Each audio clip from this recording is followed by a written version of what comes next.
ಹರಿಯಾಣ ಮತಗಳು ವಿಚಾರಕ್ಕೆ ಸಂಬಂಧಪಟ್ಟ ಹಾಗೆ ರಾಹುಲ್ ಗಾಂಧಿ ಮಾಡಿರೋ ಆರೋಪಕ್ಕೆ ಬಿಜೆಪಿಗರ ಟೀಕೆ ಮುಂದುವರೆದಿದೆ. ಸಿಟಿ ರವಿ ಸಹ ಇವತ್ತು ಇದೇ ವಿಷಯವಾಗಿ ಮಾತನಾಡಿ ಕಾಂಗ್ರೆಸ್ನವರೇ ರಾಹುಲ್ ಹೇಳಿಕೆಯನ್ನ ಸೀರಿಯಸ್ ಆಗಿ ತೆಗೆದುಕೊಳ್ಳಲ್ಲ.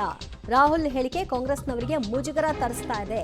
ರಾಹುಲ್ ಆರೋಪ ಆಧಾರ ರಹಿತ. ಹಾಗೊಂದು ವೇಳೆ ಅವರ ಬಳಿ ಆಧಾರ ಇದ್ರೆ ಅದನ್ನ ಎಲ್ಲಿ ಫೈಟ್ ಮಾಡಬೇಕು ಅಲ್ಲಿ ಮಾಡಲಿ ಅಂತ ಸವಾಲ್ ಹಾಕಿದ್ದಾರೆ.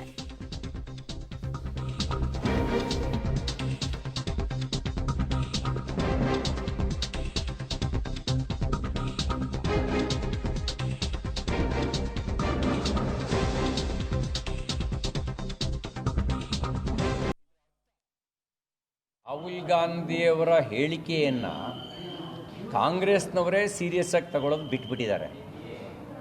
ಯಾಕೆ ಅಂದರೆ ಅವ್ರ ಹೇಳಿಕೆಯೇ ಕಾಂಗ್ರೆಸ್ ಅವರಿಗೆ ಸಮರ್ಥನೆ ಮಾಡ್ಕೊಳ್ಳೋಕ್ಕಾಗದೇ ಇರುವಂಥ ಒಂದು ಮುಜುಗರ ಉಂಟು ಮಾಡುತ್ತೆ. ಅವ್ರು ಹೇಳೋ ರೀತಿಯಲ್ಲಿ ವೋಟ್ ಚೋರಿಯಾಗಿದ್ದರೆ ಅವರಿಗೆ ಸಂವಿಧಾನದ ಮೇಲೆ ವಿಶ್ವಾಸ ಇದ್ದರೆ ಅವರು ದೂರು ದಾಖಲಿಸ್ಬೋದಾಗಿತ್ತು.